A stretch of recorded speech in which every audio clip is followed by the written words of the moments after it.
నమస్తే, welcome to big TV. నేను మీ గౌతమి. హైదరాబాద్ దుండిగల్లోని చాలా దారుణమైన సంఘటన అయితే చోటు చేసుకుంది. పొద్దున్న పేరెంట్స్కి బాయ్ అని చెప్పి ఇంటి నుంచి వెళ్ళిన అమ్మాయి తిరిగి రాలేదన్నమాట. ఇవాళ మనం చూసుకుంటే ఈ సంఘటన మొత్తం అందరినీ కూడా కలిచివేస్తుంది. అండ్ ఆ పాప పేరు వచ్చేసి మహన్విత, ఫస్ట్ స్టాండర్డ్ చదువుతుంది. 5 సంవత్సరాలుగా గుర్తించారు. అయితే స్కూల్ వ్యాన్ ఏదైతే ఉండిందో ఆ స్కూల్ వ్యాన్లోని పాప కిందకి జారిపడడం జరిగిందనమాట. అండ్ ఆ స్కూల్ వ్యాన్లో ఉన్న డ్రైవర్ పాప పడిపోయిందన్న విషయాన్ని కూడా ఆయన చూసుకోకుండా పాప బాడీ పై నుంచే వ్యాన్ని తీసుకువెళ్ళడం కూడా జరిగింది. సో వెంటనే ఆ స్కూల్లోని టీచర్స్ కావచ్చు అండ్ ఆయాలు కావచ్చు అండ్ అక్కడ ఉన్న వాళ్ళందరూ కూడా వెంటనే పరిగెట్టుకొని బయటకు వచ్చి ఆ పాపని బండి పైన కూడా తీసుకువెళ్ళినట్టు తెలుస్తుంది అనమాట. అండ్ బండి పైన తీసుకువెళ్ళి హాస్పిటల్లో కూడా చేర్పించారు. అండ్ హాస్పిటల్కి చికిత్స కోసం తీసుకెళ్లిన వెంటనే ఆమె స్పాట్లోనే చనిపోయినట్టు డాక్టర్స్ అయితే చెప్పడం జరిగింది.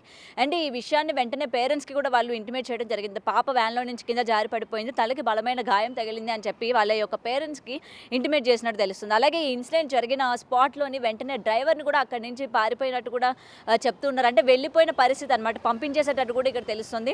అంటే వాళ్ళ వైపు తప్పు జరిగిందని చెప్పి డ్రైవర్ని వెంటనే అక్కడి నుంచి పంపించేయడం ఎంతవరకు కరెక్ట్ అన్న విషయాలు కూడా ఇక్కడ మనం చూడాలన్నమాట.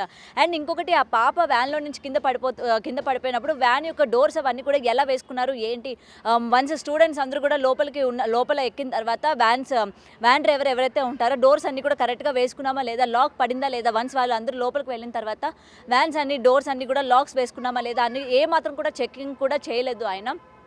అండ్ చెక్ చేయకుండా వెంటనే డోర్ ఓపెన్ అవ్వడం కావచ్చు అండ్ పాప కూడా కింద పడి స్పాట్లోనే చనిపోవడం కావచ్చు. అండ్ పాప పడిపోతున్న విషయం కూడా ఆయనకి తెలియలేదు.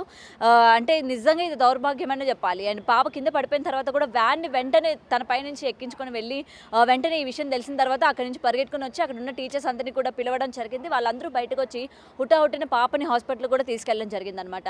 మన లోపల నుంచి బయటకు చూస్తే పడిపోతామని కానీ, లేకపోతే లోపల ఆడుకుంటూ బయటకు పడిపోతామన్న విషయాలు కూడా పిల్లలు ఫోకస్ చేయరు. సో అలాంటప్పుడు డ్రైవర్ అన్న వ్యక్తి ఏం చేయాలి, డోర్స్ అన్నీ వేసుకోవాలి. అలాగే గ్లాసెస్ కూడా ఏంటంటే ఒక హైట్లో పెట్టుకోవాలి. ఎందుకంటే పిల్లలు ఒకవేళ కిందకి చూసినా సరే పడిపోకుండా ఉండేటట్టు పిల్లలకి రక్షణ కల్పించాలి. కానీ అటువంటి రక్షణ కల్పించాల్సిన డ్రైవర్ ఈరోజు అతని నిర్లక్ష్యం అని కూడా ఇక్కడ క్లియర్గా తెలుస్తుంది. ఎందుకంటే పర్టికులర్గా మనం చూసుకుంటే ఆ వ్యాన్ డోర్స్ సరిగ్గా వేయకపోవడం కారణమే ఇవాళ పసిబిడ్డ ప్రాణాలు కోల్పోయిన సిచ్యువేషన్ కనిపించింది అనమాట. అండ్ ఇదే కాకుండా స్కూల్ యాజమాన్యం కూడా ఏ విధంగా ఆ డ్రైవర్ని అక్కడి నుంచి పారిపోమని చెప్పడం కావచ్చు, లేకపోతే ఈ నింద అతని మీదకి వస్తుందని కానీ, లేకపోతే స్కూల్ రెప్యుటేషన్ దెబ్బతింటుంది అని కానీ వాళ్ళు ఆలోచించిన తీరు కూడా ఇక్కడ ఏమాత్రం కూడా సరికాదు అనేది ఇక్కడ వాళ్ళ పేరెంట్స్ మాటల్లో కూడా వింటున్నాం. అండ్ వాళ్ళ ఫాదర్ కూడా చెప్పడం జరిగింది. అసలు వాళ్ళ ఫాదర్ మాటల్లో కూడా మనం ఒకసారి విందాం, ఏం చెప్పారు ఏంటి.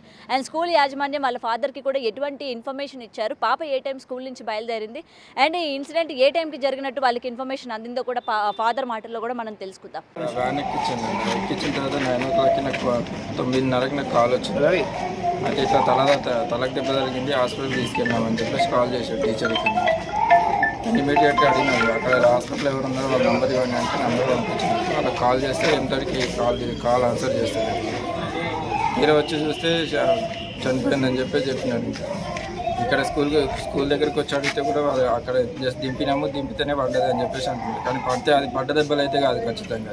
ఇక్కడ పడ్డదైతే కాదు, స్కూల్లో పడ్డదైతే కాదు, బయట ఎక్కడ పడ్డది. అది తీసుకొచ్చినట్టు ఇమీడియట్గా ఇక్కడ వీడియోలో చూస్తే కూడా జస్ట్ బైక్ మీద తీసుకెళ్తున్నట్టు కనిపించింది. కనీసం ప్రాణం ఉన్నట్టు కూడా కనిపిస్తుంది అది వీడియోలో చూస్తే.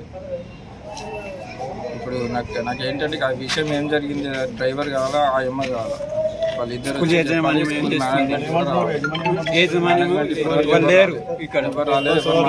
ఎవరు ఇవ్వడం లేదు. ఇప్పటివరకు ఎవరు ఆన్సర్ చేయండి నాకు మేనేజ్మెంట్ అయితే. వస్తున్నారు అంటారు. పిఎస్ కంప్లైంట్ తీసుకొని తర్వాత చూద్దాం అన్నట్టుగా మాట్లాడుతున్నారు. ఆయన ఫోన్ చేస్తే ఎక్కించుకొని వచ్చానండి. నన్ను ఎక్కించుకొని హాస్పిటల్ వెళ్ళినాక అక్కడ యజమాన్యం ఉన్నారు. వాళ్ళని అడిగితే వాళ్ళు అక్కడ నుంచి వెళ్ళిపోయారు. ఇక అక్కడ మాకు ఏం సమాధానం చెప్పలేదు వాళ్ళు. డాక్టర్ కొద్దిసేపు ఆపి తర్వాత దగ్గర తీసుకెళ్ళి లేదండి పాప ఆల్రెడీ డెడ్ అయిపోయింది అని చెప్పారు. స్కూల్ యజమాన్యాన్ని అడిగితే అసలు ఎవరేమి చెప్పడం లేదు. ఇదేంది ఎక్కడ ఏమైంది అన్నది మాకు తెలియాలండి. అది పాప మాత్రం ఇక్కడ పడ్డది కాదు, అది డాక్టర్స్ కూడా చెప్తున్నారు. అది స్కూల్లో పడ్డ దెబ్బలు అయితే కావని చెప్తున్నారు వాళ్ళు.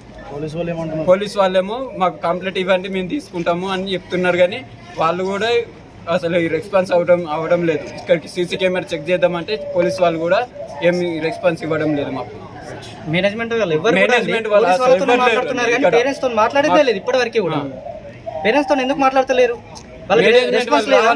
ఇప్పటికి సో ఇప్పటి వరకు వాళ్ళ బాబాయి అలాగే వాళ్ళ ఫాదర్ మాటలు మనం విన్నాం కదా. సో మొత్తం కూడా ఏంటంటే స్కూల్ యాజమాన్యం ఆ పాప పైన ఇట్లా జరిగిన వెంటనే వాళ్ళని బండి మీద పాపని తీసుకుపోవడం కావచ్చు, అండ్ పేరెంట్స్కి ఇచ్చిన ఇంటిమేషన్ కూడా ఏంటంటే పాప పడిపోయింది, దెబ్బ తగిలింది అన్నట్టు వాళ్ళు ఇంటిమేషన్ ఇవ్వడం కావచ్చు, అండ్ వెంటనే పాప స్పాట్లోనే చనిపోవడం కూడా జరిగింది. అయితే ఇక్కడ మనకి క్లియర్గా తెలుస్తోంది వాళ్ళ యొక్క నిర్లక్ష్యమే అని చెప్పి. ఏదైనా సరే పాప పొద్దున్న స్కూల్కి వెళ్ళి సాయంత్రం చక్కగా వస్తుంది అనుకున్న పాప ఇవాళ అసలు అనుకోని సిచ్యువేషన్ అనమాట, అనుకోని పరిస్థితుల్లోని పాపని ఈ విధంగా చూడాల్సి వస్తుంది అని చెప్పి ఆ పేరెంట్స్ యొక్క బాధని మనం ఎవ్వరు కూడా తీర్చలేము అనమాట. సో ఇవాళ మనం చూస్తుంటే స్కూల్ దగ్గర మొత్తం కూడా పాప యొక్క బంధువులు అంటే వాళ్ళ బాబాయ్ కావచ్చు, తల్లిదండ్రులు కావచ్చు, ప్రతి ఒక్కరు అక్కడే కూర్చొని పాప కోసం రోధిస్తున్న పరిస్థితులు మనం చూస్తున్నాం. అయితే స్కూల్ యాజమాన్యం మొత్తం కూడా గొడవ జరిగే పరిస్థితులు ఏర్పడకుండా ముందుగా డ్రైవర్ని అక్కడి నుంచి పరారుగా అంటే పంపించేయడం కావచ్చు. సో ఇటువంటివన్నీ కూడా చూస్తుంటే ఇక్కడ స్కూల్ యొక్క నిర్లక్ష్యం క్లియర్గా కనిపిస్తుంది.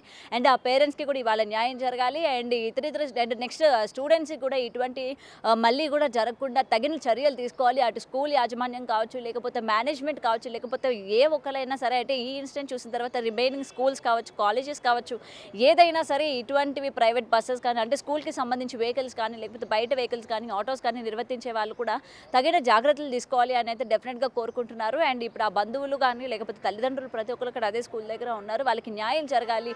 అండ్ అభం శుభం తెలియని చిన్న పిల్లని పొట్టను పెట్టుకున్నారు అని చెప్పి కూడా వాళ్ళు రోధిస్తూ ఉన్నారు.